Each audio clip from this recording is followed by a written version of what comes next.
Suppose you were given 2 points, point A and point B. You're told that a third point, point C, lies 3 kilometers from A and 4 kilometers from B. Instinctively, it might seem easy to find point C. However, this is actually trickier than it looks. Meeting one part of the question is easy. I can mark this point here, and on our scale that is 3 kilometers from point A. However, when I measure how far from B it is, I will see that it is 7.5 kilometers from B. So I need a point that's closer to B. Here is another point.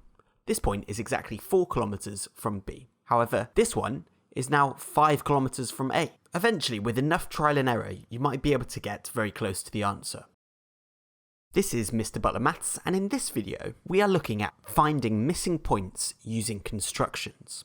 Questions like the ones we're answering in this video are ones that require a special piece of mathematical equipment, the compass. Now, you may be thinking, well, a compass is for circles, and what's a circle got to do with this? Well, let's have a look. As we established before, meeting one of the conditions of the question is easy. There are loads of points that are 3 kilometers from A. In fact, there's an infinite number. I'm going to mark some of them here. This point is 3 kilometers from A. This point is 3 kilometers from A.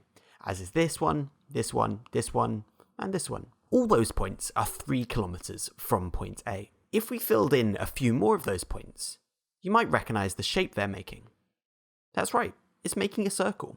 We can draw a circle with a radius of 3 kilometers and a center of point A. This is where my compass would come in. We know that every point on the edge of that circle is 3 kilometers from A. I'm going to get rid of those specific points and just leave the circle there.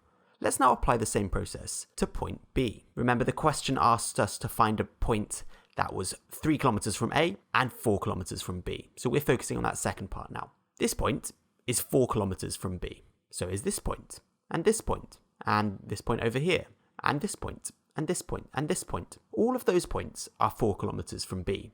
And yes, again, we can draw a circle that goes through all of these points. Any point on the edge of this circle will be 4 kilometers from point B. Again, let's get rid of the specific points, but let's leave the circle.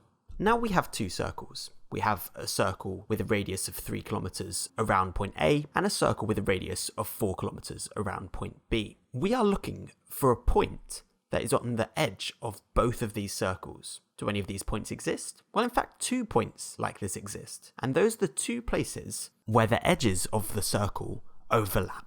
And I'm going to mark both of those points with a black cross. For those skeptics out there, let's put our rulers back in and just check that both of these points are 3 kilometers from A and 4 kilometers from B.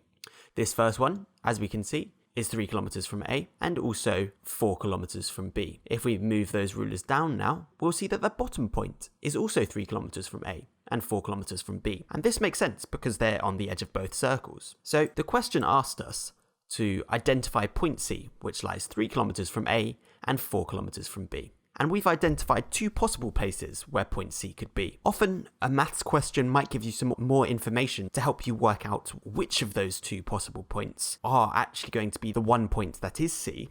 But for this video, we're going to leave it there with identifying those 2 possible points. Thanks for watching. If you found this video helpful, leaving a like really helps me out. And don't forget to subscribe if you want to find your way back for more mathematical content. Thanks, guys.